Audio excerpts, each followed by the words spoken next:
series of deadly night raids across Afghanistan left many civilians dead and a trail of questions unanswered.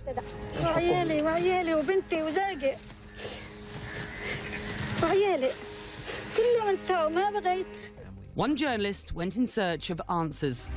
I knew Gardez wasn't an isolated incident. The new film, Dirty Wars, has all the makings of a Hollywood blockbuster.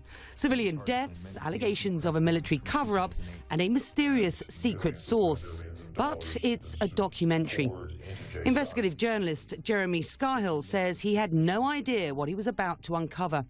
We came across a particularly gruesome night raid where some pregnant women were killed and a senior Afghan police commander was killed, and the U.S. forces that did it tried to cover it up. NATO later acknowledged that international forces were mistakenly searching for a Taliban insurgent in the compound.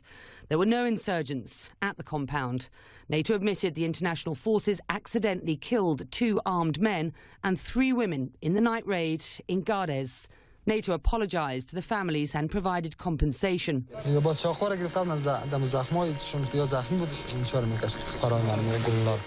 Afghan investigators reported signs of tampering at the scene, although NATO denied any conclusive evidence linking it to its troops.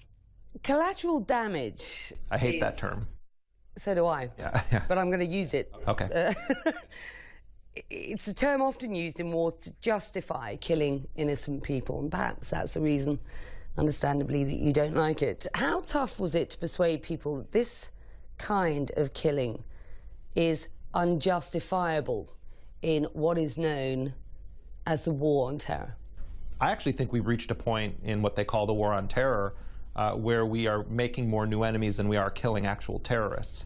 And I think we're making more new enemies because of innocent people being killed, but also because of the perception that the United States believes it has the right to assassinate people in any country of its choosing, regardless of what international law says or international norm.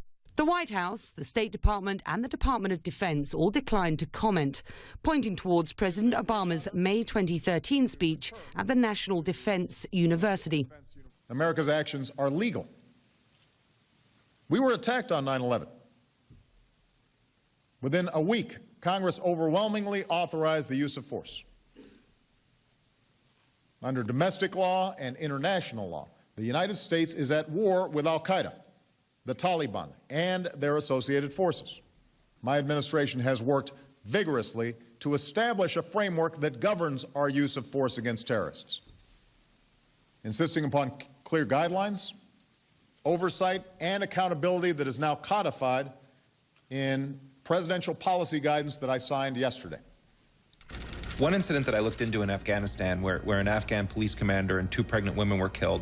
But the question I wanted to ask you is, in that kind of case, let's say that's true, how would something like that be handled or investigated or reviewed? If they go flying in and need any kind of resistance at all, I mean, shots are fired, then I'm sorry if they got killed. But they're in the wrong place at the wrong time, and I don't think it ought to be investigated. I think you write it off as one of those damn acts of war. Scahill has been working with investigative journalist Glenn Greenwald and filmmaker Laura Poitras, who broke the Edward Snowden story on NSA surveillance of civilians and foreign governments.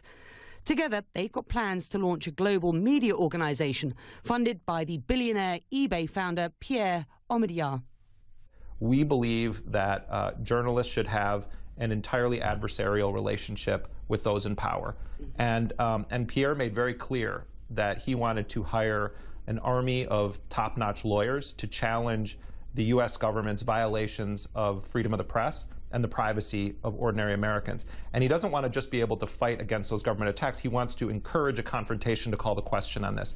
And that's exactly the core mission of Glenn Greenwald's journalism and Laura's journalism and my journalism. If there were one message you want your viewers to take away from this documentary, what would it be? The United States has embarked on a mission to kill its way to victory, and we're all sort of whistling past the graveyard. If we don't wake up and realize that we are creating the circumstances for more terrorism with our actions, future generations are going to pay a very heavy price. I fear that there's going to be blowback for what we're doing right now around the world.